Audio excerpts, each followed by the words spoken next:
Good morning friends, कैसे हो आप सब? आई होप आप सब बहुत अच्छे होंगे।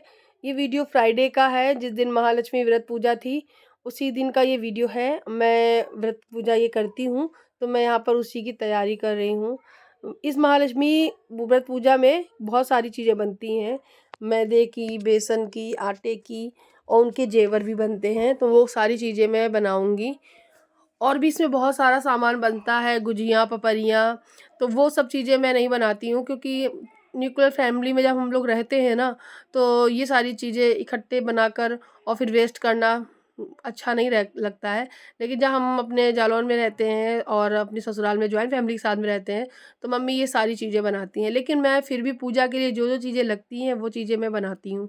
तो मैं यहाँ पर बना रही हूँ मीठे सुरा। आज के दिन सुरा-सुरी बनते हैं, जैसे घनघोर घनघोरा बनते हैं, ठीक वैसा ही डो लगाया जाता है। बस फ़र्क इतना होता है कि उसका डिज़ाइन दूसरा होता है, रिंग जैसा होता है, इसका एक गोल सा बना के लोई जैसा, उसमें बीच में अंगूठा का थंब लगा दिया जाता है, तो वो सुरा-सुरी कहलाते हैं। महालक्ष्मी व्रत में खीर ज़रूर चढ़ाई जाती है, तो यहाँ पे मैं खीर बना रही हूँ एक तरफ। सब्ज़ी के लिए आलू उबाल लिए हैं, तो वो सब्ज़ी बन जाएगी। बस पहले पहले मैं प्रसाद की पूरी तैयारी कर लूँगी, बाद में मैं सब्ज़ी वग़ैरह बनाऊँगी। ये है मैदा, मैदे में मैंने थोड़ा-सा मोहन डाला है। वैसे तो मैं आटे का ही बनाती हूँ, क्योंकि गुड़ वाला बनाया जाता है, बट हमारे पास गुड़ नहीं है, गुड़ ख़त्म हो गया, तो चीनी वाला मुझे बनाना पड़ेगा, क्योंकि मीठे और नमकीन सुरा-सुरी बनाए जाते हैं।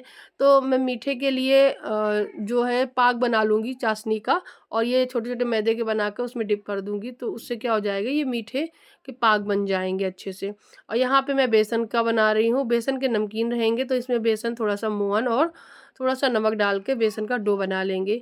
बेसन के मैं बनाऊँगी माता रानी के सोने के गहने पीले-पीले। तो यहाँ पे ये देखिए लोई पूरी बन के तैयार हो गई है। अच्छा, इनको लगाने में समय तो लगता है डो को, मैंने जल्दी-जल्दी आप लोगों को दिखा दिया है। यहाँ पे मैं छोटे-छोटे से ये लोई कट करके रख रही हूँ, तो 16 मीठे, 16 नमकीन सुरा-सुरी बनते हैं। तो 2, 4, 6 एक्स्ट्रा मैं बनाती हूँ, क्योंकि गाय के लिए निकालना, हवन में चढ़ाना, बच्चों को बाँटना, ये सारी चीज़ों में हो जाता है, और बाकी की मैं फिर पूड़ियाँ वग़ैरह बना लेती हूँ। तो यहाँ पे सबसे पहले गहने बनाएंगे, माता रानी का हार, माता रानी की चूड़ियाँ, बेंदी, बिंदी, और फिर उनकी पायलें, ये सब चीज़ें। तो जो तुमसे बन पड़े, मतलब जो हम लोगों से बन पड़ता है वो चीज़ें हम बनाते हैं। तो जैसी बनाना आता हो वैसे ही बनाओ, माता रानी के लिए चढ़ाना ज़रूरी है ये सारी चीज़ें। तो ये सब उन्हीं को चढ़ाई जाती है। अभी मैं इनको सेकूँगी धीमी धीमी आँच में। तो यहाँ पे ये हार बन गया है इस तरीके से। फिर मैं इनकी बेंदी, इनके ईयरिंग्स, सारी चीज़ें बनाकर तैयार कर लूँगी, तो बहुत सुंदर लगने वाला है। इनका गुच्छा कमर का वो भी मैंने बनाया था, चांदी का होता है, तो इसलिए मैदे वाले आटे से बनाया था मैंने। तो इस तरीके से सारे बना के रख लूँगी, और बाकी का बचा हुआ जो बेसन है ना, उसके सुरा-सुरी बना दूँगी। तो इनको बनाने में समय तो लगता ही है धीरे-धीरे, इसीलिए सुबह से इसकी तैयारी कर ली जाती है। या फिर अगर खाना वग़ैरह बनाने में जल्दी रहती है ना, तो सबसे पहले खाना वग़ैरह बना के तैयार कर लो, फिर किचन वग़ैरह साफ़ करके इत्मीनान से बैठ के बनाओ। मैंने तो ऐसे ही किया था, क्योंकि मेरे हस्बैंड को स्कूल जाना था और आध्या को भी स्कूल जाना था। तो आध्या का टिफ़िन और मैं अपने हस्बैंड का टिफ़िन सुबह तैयार की थी, तो मैंने उनको दे दिया था, चाय नाश्ता करा दिया था। उसके बाद फिर मैंने पूरा किचन क्लीन किया है, स्लैब वग़ैरह, फिर ये तैयारी शुरू की है। तो यहाँ पे मेरी खीर है वो बढ़िया सी बन गई माता रानी के लिए, चीनी भी डाल दी है। ड्राई फ्रूट में मैंने इसमें चिरौंजी डाली है, चिरौंजी ही खीर में सबसे मस्त होती है और अच्छा टेस्ट देती है। यहाँ पे मैं चाशनी बना रही हूँ, जो मीठे वाले हैं सुरा, उनको पागने के लिए। तो यहाँ पर ये चाशनी के लिए जितना मैंने चीनी लिया है उतना हाफ पानी लिया है।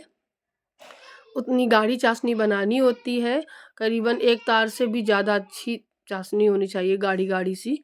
2 तार की चाशनी तक हो जाए, अच्छे से होनी चाहिए, और उसके बाद उसको उसमें डिप कर देने होते हैं, फिर निकाल लेने होते हैं, अच्छे से चढ़ जाएँगे। जैसे मीठे वाले नमक खुरमा बनते हैं ना, शक्कर-पारे, ठीक वैसे ही बन के ये तैयार होती है। सारी चीज़ें तैयार कर ली है मैंने। अब ये देखिए मैं क्या की हूँ कि थोड़ा-सा बेसन वाला डो बच गया था, तो ये मैदे वाले डो में बीच में थोड़ा-सा बेसन का डो लगाकर मैंने पूड़ी बेल ली है।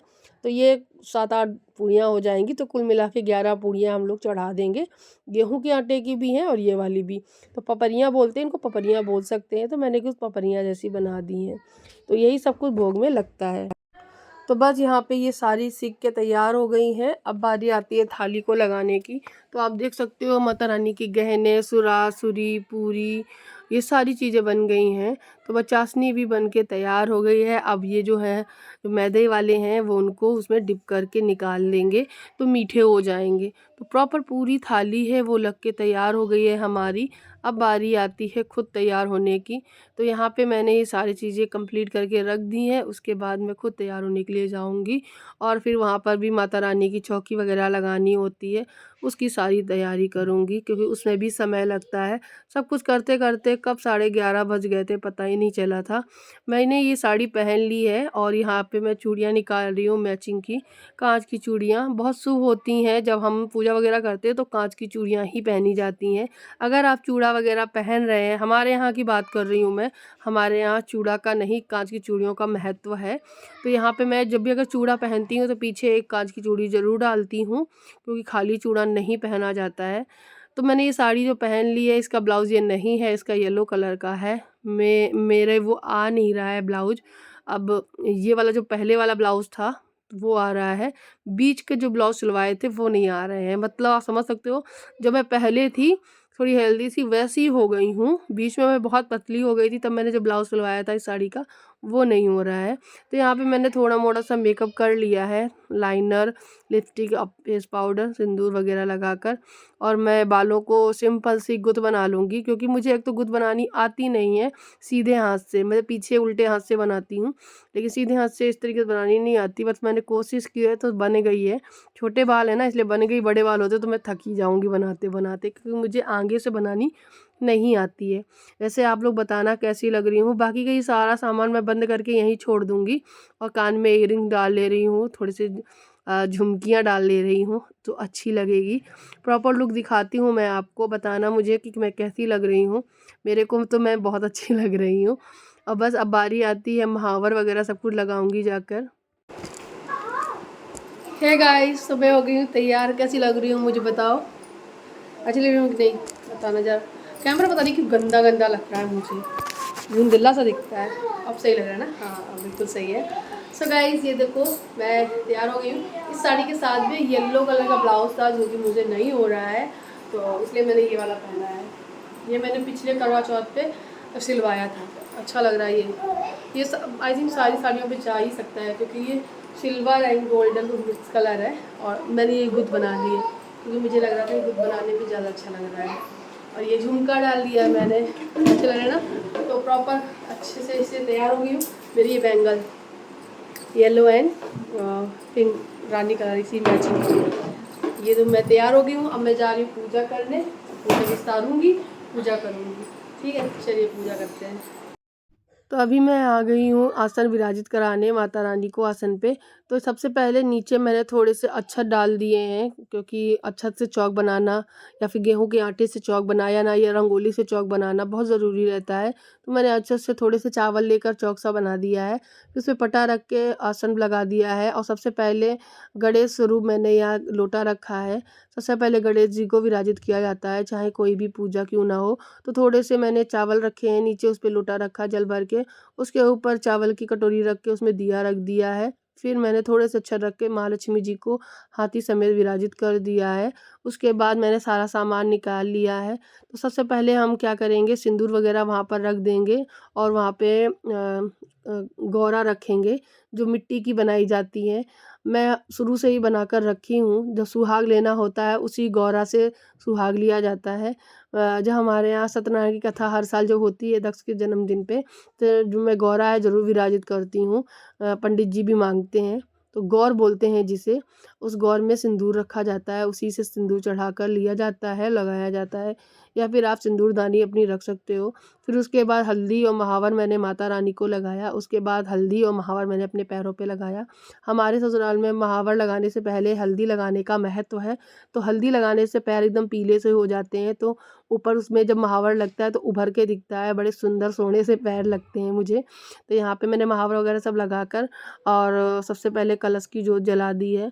पूजा शुरू करने से पहले कलश का पूजन किया जाता है, जोत जलाकर उनको टीका वगैरह लगा के फूल वगैरह भी समर्पित करके सबसे पहले गणेश पूजन किया जाता है। उसके बाद कोई भी पूजा है वो शुरू की जाती है। तो यहाँ पे मैं महालक्ष्मी जी का भी टीका वगैरह कर रही हूँ। दक्ष को भी मैं अपने पास बिठा के रखी हूँ, क्योंकि दक्ष जो है स्कूल तो अभी जाता नहीं है, तो प्रॉपर हर पूजा में हर एक चीज़ में मेरे साथ ही रहता है। और सबसे बड़ी बात यह है, इसने कुछ भी नहीं मांगा खाने को, जब तक पूजा नहीं हो गई मेरे साथ हाथ जोड़ कर बैठ के सारी पूजा की उसने। मुझे बहुत अच्छा लगता है, दक्ष मेरे साथ सारी पूजा में शामिल होता है, हर चीज़ देखता है और मुझे बिल्कुल भी परेशान, खासकर पूजा वाले दिन तो परेशान ही नहीं करता है। कभी कभी कर लेता है जब उसे कुछ दिक्कत हो रही होती है, यहाँ सच में बहुत ज़्यादा भूख लगी होगी। यहाँ पे मैं सुहाग का जो सामान लाई थी वो सारा सब भगवान माता रानी को लगा रही हूँ। तो यहाँ पे ये सब कुछ माता रानी को लगाना ज़रूरी रहता है, सिर्फ रखना ही नहीं, एक एक चीज़ को लगाना ही चाहिए, बिंदी से लेकर काजल से लेकर लिपस्टिक पाउडर सब कुछ। तो यहाँ पे सब कुछ लग के तैयार माता रानी को तैयार कर दिया है। उसके बाद जो प्रसाद वगैरह है वो सब कुछ लेकर रख लिया है मैंने, केला वगैरह भी रख लिए हैं। खीर मैं लाना भूल गई, तभी मैं खीर भी ले आऊँगी। तो यहाँ पे पहले पूरी वगैरह चढ़ा देंगे, 16 सूरी चढ़ा देंगे। ये महालक्ष्मी जी को बहुत प्रिय होते हैं ये सब कुछ। उसके बाद ये धागा ज़रूर चढ़ाया जाता है, कलावा, छोटा सा कलावा कलश को चढ़ाया जाता है कपड़े पहनाने के स्वरूप में, वो चढ़ा दिया है। ये 16 गांठें लगाकर जो धागा है उसको थोड़ा सा, जो ये दिया बाती जल रही है उसमें थोड़ा सा धुपा कर रखा जाता है। उसके बाद मैं यहाँ पे अग्नि के लिए, हवन के लिए अग्नि जला के लाई हूँ। गाय का गोबर का जो उपला होता है ना, उसको थोड़ा सा जला लीजिएगा और उसके बाद उसको पकाने के बाद उसमें थोड़ा सा कपूर वगैरह डाल के हवन को प्रज्वलित कर लिया है मैंने। और यहाँ पे घी डाल के अब इनका हवन करेंगे। तो सबसे पहले गणेश जी के लिए 2 आहुति दी जाती हैं, उसके बाद 16 आहुति महालक्ष्मी के नाम की जाती हैं। ये जैसा जो कुछ मुझे नियम धीरे धीरे पता चलते रहते हैं, तो मैं वो सारे नियम करती रहती हूँ। भूल चूक हर एक पूजा में हर एक महिला से हो ही जाती है, क्योंकि सदा गुण संपन्न कोई नहीं हो पाता है। लेकिन मैं जितना मुझे पता रहता है, जितना मुझे जानकारी होती भी रहती, तो हर साल के तरीके अगर कोई चीज़ बढ़ भी रही होगी तो मैं वो करती रहती हूँ। उसके बाद यहाँ पे 16 चावल निकाल के मैं कथा सुनूंगी। कथा मैंने मोबाइल में यूट्यूब पे लगा कर सुनी थी।